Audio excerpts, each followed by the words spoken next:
2525. 25 décadas, 25 episódios. Este podcast celebra os 250 anos do Hospital São José. Pela voz de alguns dos seus profissionais, as lições de um velho hospital às portas do futuro.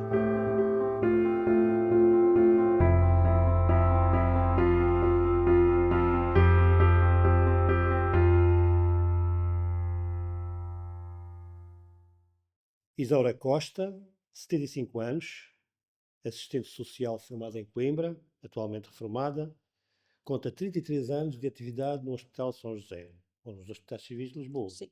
como assim se quiser dizer. O que foi para si trabalhar num hospital com 250 anos de história?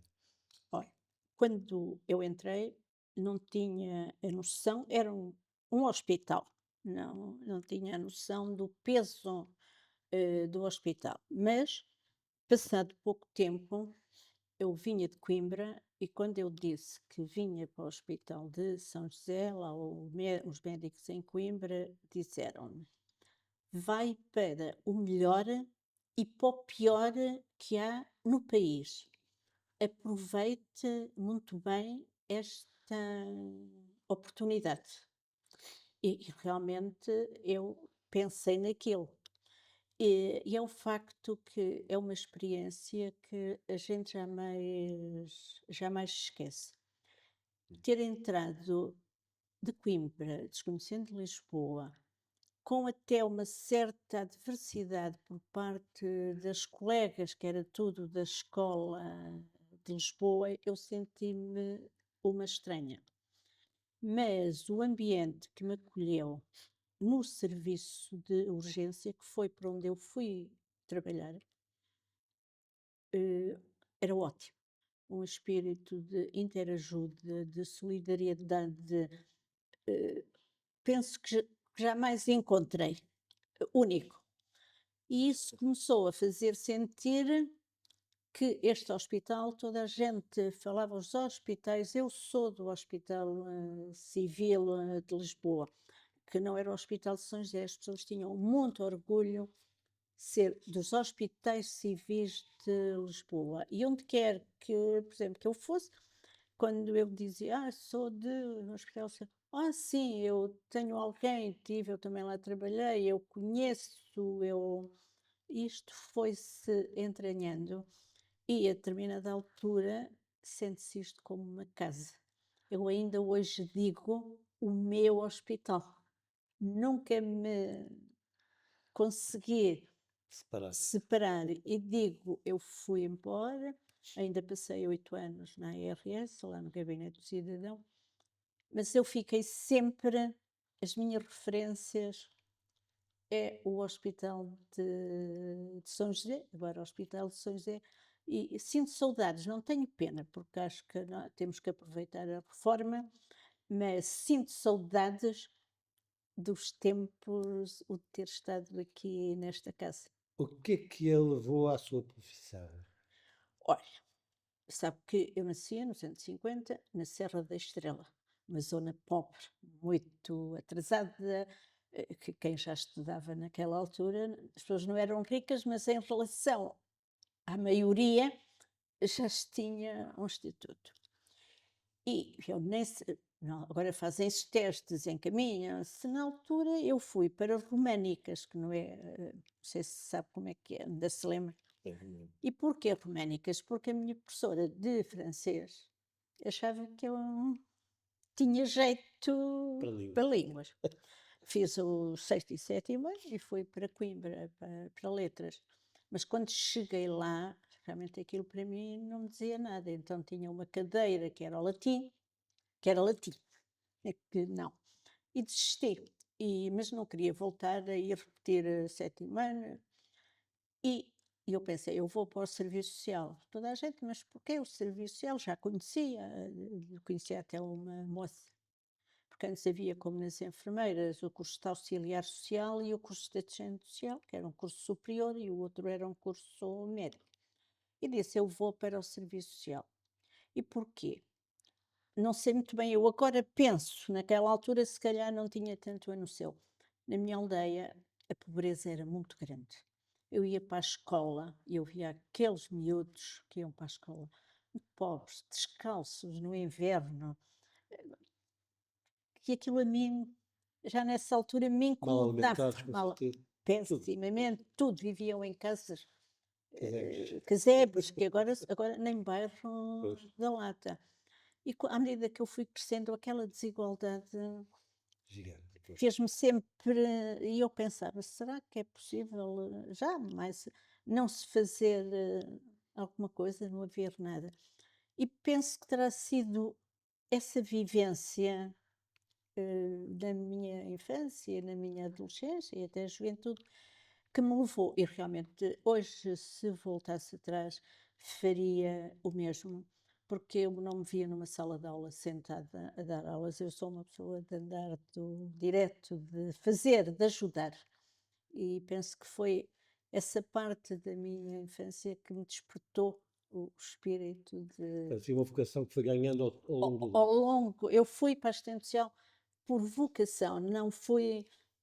Tirei um curso e fui fazer outro, ou estava a trabalhar e eu A sua escolha foi inicial. foi inicial, entrei na escola e saí da escola quando acabei o Pois. curso e comecei a trabalhar aqui na Ainda que área da. tivesse a formação em Coimbra, considera de alguma maneira que o Hospital São José, os hospitais civis de Lisboa, mais no seu caso é mais os hospitais civis de Lisboa, foram a sua escola? Foi. Aqui, eu costumo dizer, aqui eu nasci, aqui eu cresci, só não morri aqui, morrer entre aspas, com Exato. reforma, que sempre pensei que eu me reformava por aqui.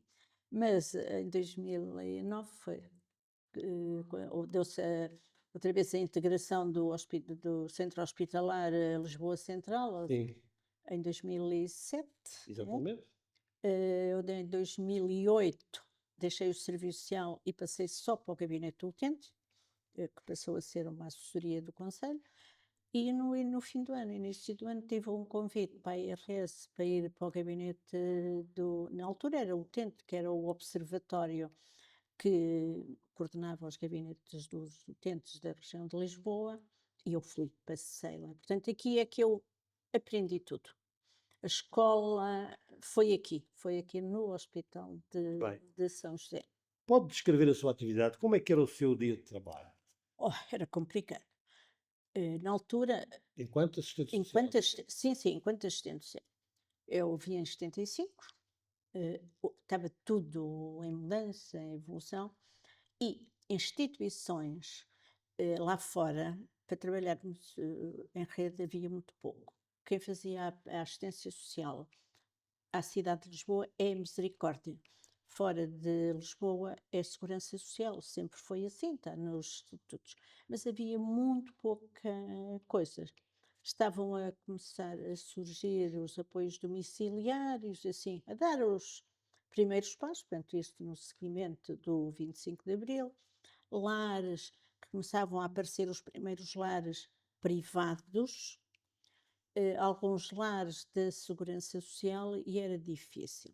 Tínhamos uma população de sem-abrigo que não tem nada a ver com este. Embora hoje Não tem nada a ver. mas agora é mais ou menos? Mais naquela altura, era Naquela altura era mais. muito mais era. E não havia nada, Era muito maior. não havia nada que apoiasse o sem-abrigo. Pois.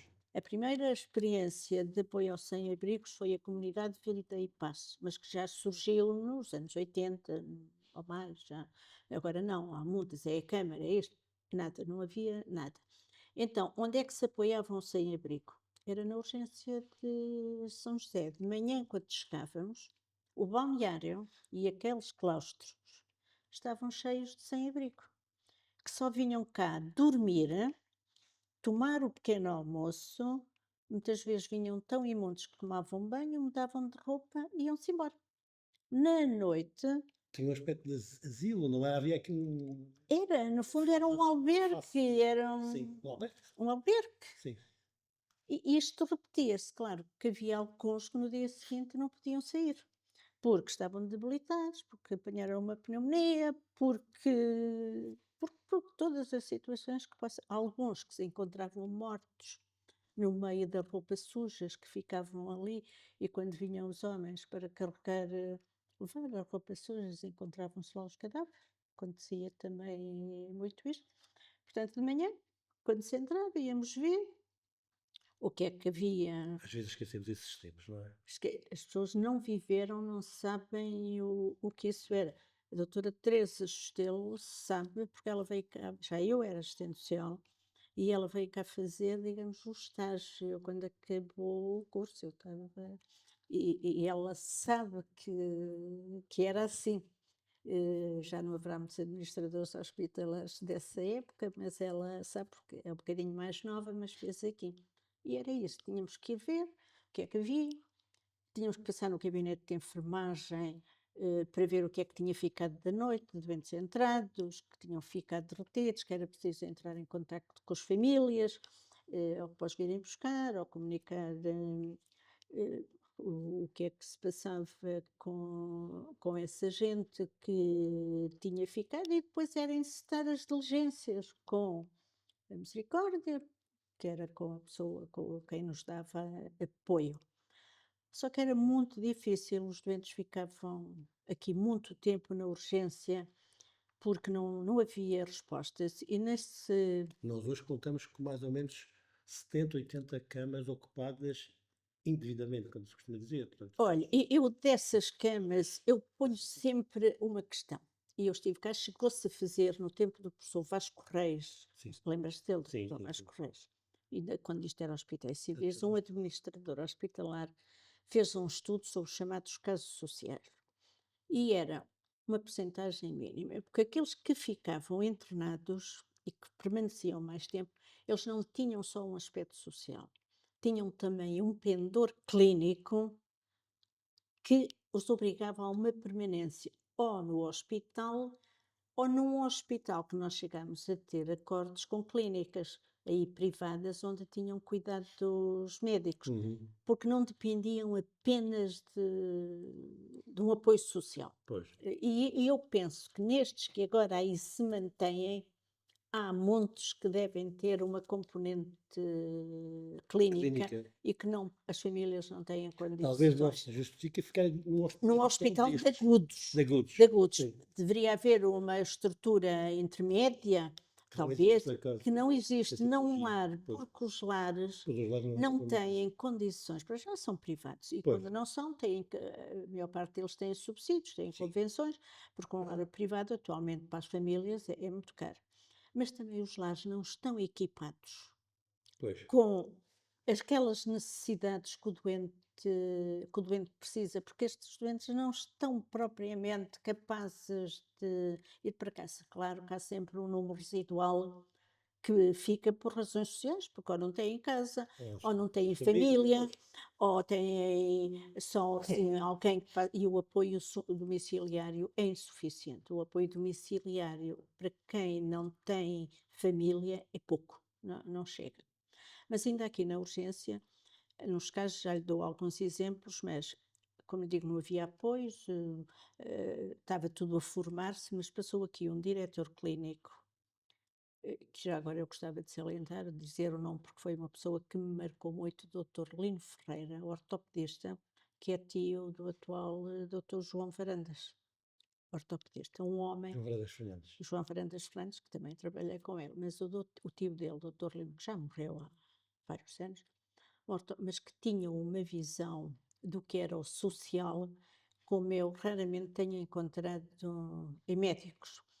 Um belíssimo ortopedista, uma belíssima pessoa com quem eu aprendi muito, e ele via aquela realidade daquela gente que ficava, que não tinha, e ele dizia-me: olha, minha filha, era assim que ela tratava. Não, temos que fazer alguma coisa. O que é que podemos fazer? Eu disse: olha, é misericórdia, então vamos fazer aí um levantamento durante o mês dos casos que nos aparecem, e nós vamos marcar uma reunião com o provedor da misericórdia. E assim se fez, e marcou-se, e então houve um protocolo já nessa altura com a misericórdia, em que eles nos davam resposta a 3 doentes por dia. Isso parecendo, havia dias que nós não mandávamos ninguém, mas havia dias que mandávamos, ou até às vezes mais, mas já estava a compensar, e realmente isso foi uma coisa, foi das melhores coisas enquanto profissional aqui a trabalhar nessa época complicada que, que se assistiu, porque conseguíamos ver o fruto do nosso trabalho e isso deve-se ao doutor Lino Ferreira, por quem eu tive e Muito tenho bem. uma grande admiração. Agora, só para ver o que é que faziam deste, no que me dizes, casos de sem-abrigo, havia casos anedóticos, mas casos de uma gravidade Extremo. extrema. Olha, um anedótico, tínhamos aí um velhote, um sem-abrigo, que vinha aí, assim todo muito andrajoso, que usava daqueles rolos onde se metem os pósteres com aquilo às costas e praticamente vinha todas as semanas tomar banho e mudar de roupa, porque aquela que trazia era para ir para o lixo. E queria sempre um boné. E nós tínhamos sempre, lá, digamos, um guarda-roupa. Íamos buscar a Cáritas. Geralmente eu não gostava de aceitar a roupa que nos davam, porque às vezes morriam pessoas e traziam-nos tudo. Íamos à Cáritas, que a Cáritas deu sempre tudo. Ou nós, assim, pessoas. Mas nem sempre tínhamos bonés, porque e um dia ele não lhe demos de boné, muito zangado, chamou-nos quantos nomes e subiu ao piso intermédio ao administrador. Quem era o administrador na altura? Conhece? O doutor Manuel Delgado. Foi secretário de Estado. Pois. É, que foi secretário de Estado, que eu trabalhei aqui. E pediu-lhe o que não lhe deram, e o Manuel Delgado pega no dinheiro da bolsa dele e deu-lhe o dinheiro para ele ir comprar Boné. o boné. E eu fui assim, para todo feliz, para seguir. Ele telefonou. Oh, doutora Isara, então estive aqui, não arranjam lá um boné, coitado, não sei o que mais. Eu até lhe dei dinheiro para... Ele, então, doutor, fez muito bem. Dei-lhe o dinheiro que para a semana ele volta. Então, mas conhecem? Claro, doutor. Devíamos ter ligado antes. Ele vem, ele quer sempre que veio tudo, tal, tal, tal. Claro, na semana seguinte deram-lhe bem, não é? Já nem passou por nós, foi direitinho ao Manel Delgado para lhe dar O boné. O dinheiro. o dinheiro do boné. Portanto, isto vê. Esta também é anedótica, depois já. Uma vez um senhor entrou-nos aqui de manhã. De manhã estava cá quando a gente entrou. O senhor chorava, um senhor de campo. Dizia-nos do balcão, senhor essencial, tal que este senhor, que é da zona de Castelo Branco, está aqui muito preocupado, então o que é que se passa? O senhor veio a Lisboa passear. Passear para vir aí dar uma volta aí pelo intendente e trazia As modas. ver as motos. Assim, trazia uma bolsa, dizia-nos ele, trazia uma bolsa onde trazia um farnel, pão, presunto e vinho.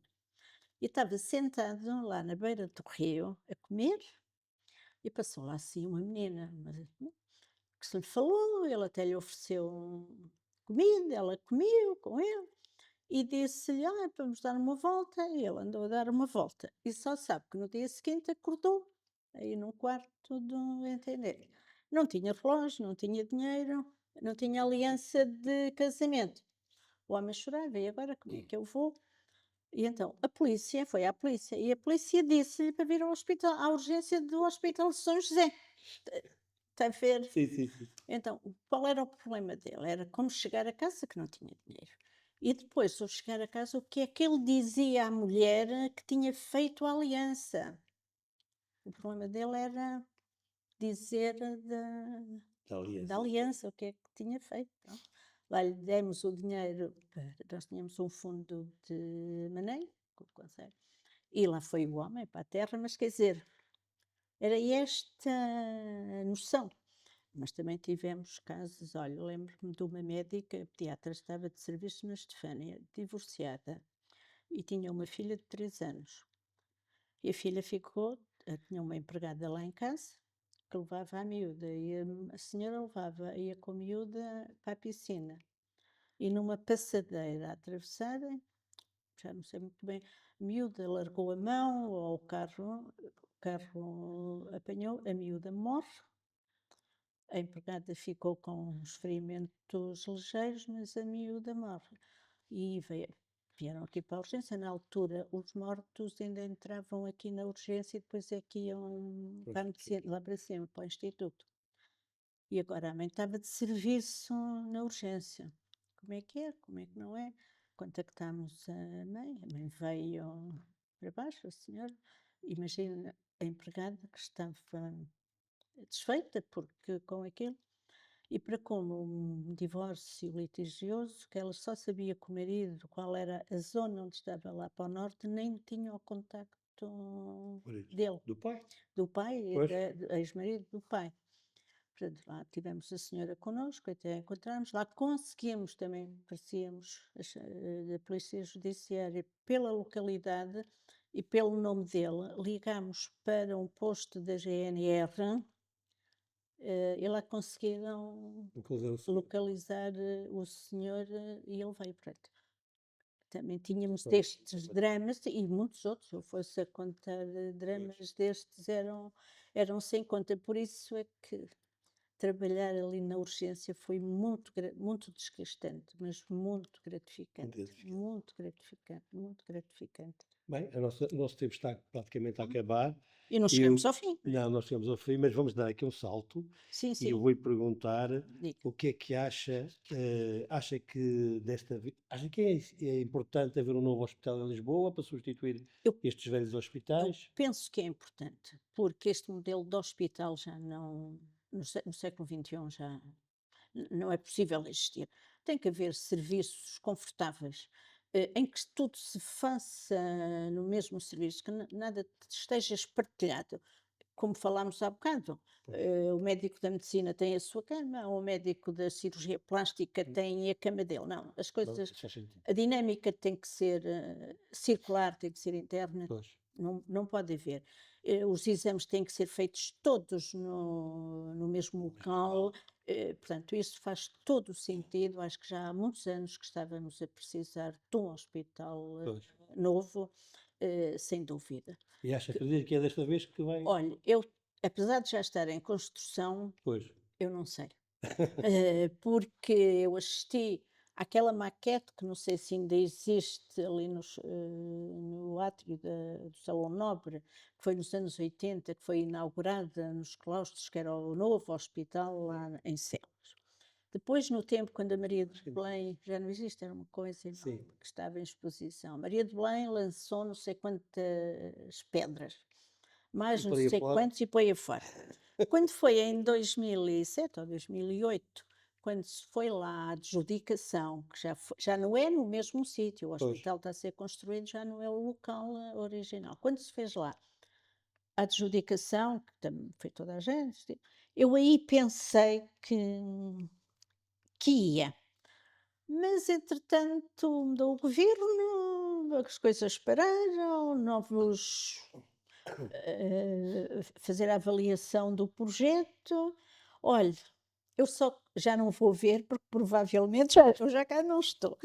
Não sei, Mais 4 anos e se cá estiver e se eu estiver capaz, viria com muito gosto à inauguração deste esperemos que seja hospital. desta. Eu espero que seja, porque realmente acho que era uma mais-valia. Acho que era uma mais-valia. É pena este ficar aqui, assim. Mas não lamenta abandonarmos estas várias instalações? Não, acho que é Acho, as sim, instalações acho que deviam ser mantidas e conservadas para a área da medicina. muito bem. Por exemplo, fazer-se aqui, agora chamam-se resorts, ou Sim, um hotel onde houvesse uma coisa para congressos, ok. para palestras, tudo ligado à área Da saúde. da saúde. Pois. Que ficasse com alojamento para quem vem, que ficasse um museu para se preservarem todas estas peças, aquele salão nobre que é uma pena, aquela capela, Sim, capela.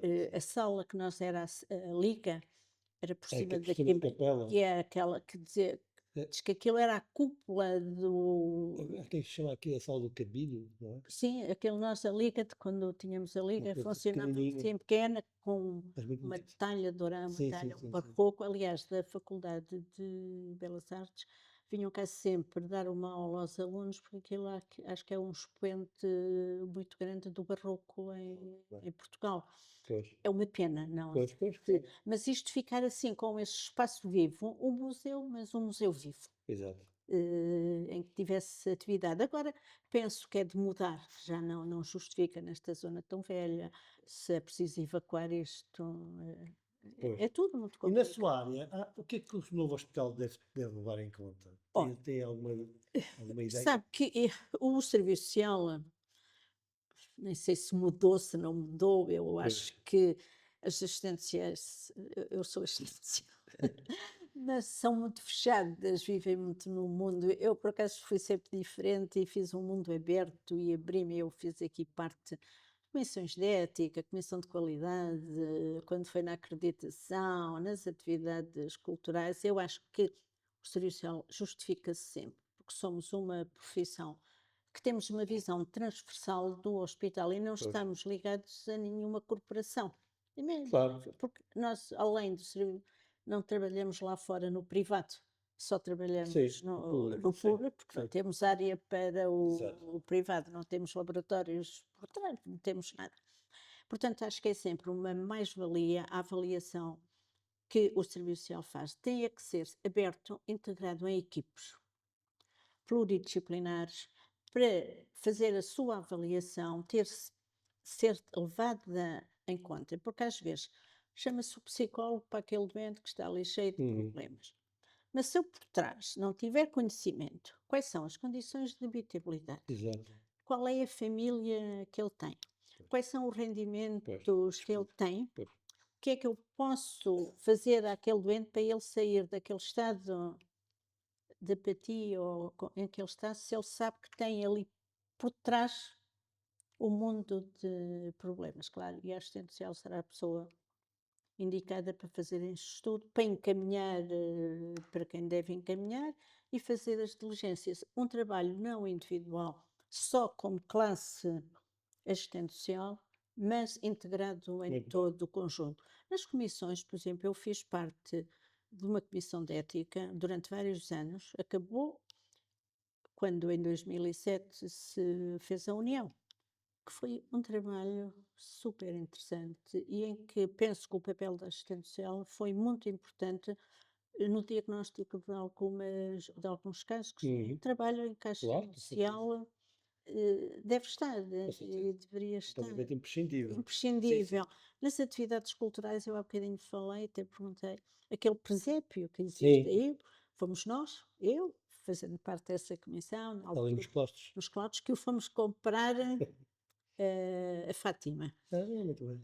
E só era para comprarmos as três figuras, mas depois faltava a vaca e o burro. Parece que agora também já não está muito na moda, mas enfim. É. E então, mas a vaca custava, na altura, 250 contos.